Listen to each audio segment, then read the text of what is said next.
Aujourd'hui, nous accomplissons une double activité. Le 20e anniversaire du JABA et la 34e réunion plénière de la commission technique du JABA. En ce qui concerne le 20e anniversaire, dont les célébrations symboliques ont commencé hier, c'était pour marquer l'événement, faire le bilan de ces 20 ans d'existence, relever les défis auxquels le JABA est exposé et trouver les voies et moyens pour renforcer la lutte contre les crimes transnationaux organisés et la lutte contre le blanchiment de capitaux et le financement du terrorisme dans l'espace CEDEAO. Comme vous le savez, le JABA a été créé le 10 décembre 1999 et ce processus de création a été complété le 7 décembre 2000 par l'adoption des statuts du JABA, avec pour mandat précisé de lutter contre le blanchiment de capitaux et le financement du terrorisme, de contribuer à la gouvernance, à la bonne gouvernance dans l'espace CEDEAO, de contribuer à l'assainissement de nos économies. Depuis lors, le JABA a obtenu des résultats assez importants. En effet, sous le leadership du JABA, tous les États membres ont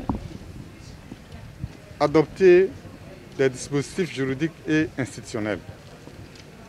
Les États membres disposent des lois relatives à la lutte contre le blanchiment de capitaux et le financement du terrorisme, ont mis en place des cellules de renseignement financier chargées de mener des enquêtes financières, ont mis en place également les comités interministériels de coordination des politiques et de stratégies de lutte contre le blanchiment de capitaux et le financement du terrorisme. En dehors de cela, le JABA a bouclé les évaluations mutuelles au titre du premier cycle depuis quelques années et a démarré les évaluations mutuelles au titre du deuxième cycle d'évaluation mutuelle en 2016. Et sur ce chapitre, plusieurs États membres ont été évalués. Il s'agit du Ghana, du Sénégal, de Cabo Verde, du Burkina Faso, du Mali, du Bénin, de la Sierra Leone et du Nigeria. Le calendrier de ces évaluations mutuelles continue.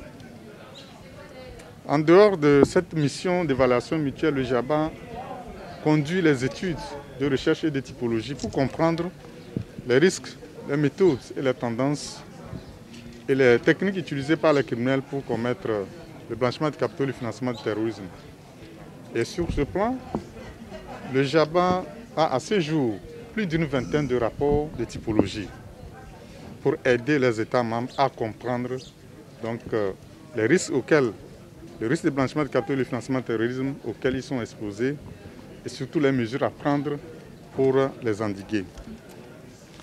Le JABA a également aidé ses États membres à renforcer leurs capacités, à outiller tous les acteurs engagés dans la lutte contre le blanchiment de capitaux et le financement du terrorisme pour pouvoir être performants dans leur mission. Le JABA aussi joue un rôle important dans la promotion et le renforcement de la coopération internationale.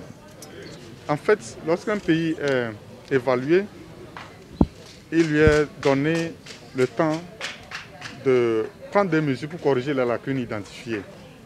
Et la sanction, lorsqu'il y a des retards, c'est la publication d'une déclaration contre ce pays pour que tout le réseau mondial, surtout les instances bancaires, les institutions bancaires, prennent des mesures, ce que nous appelons de-risking, contre les banques de ce pays.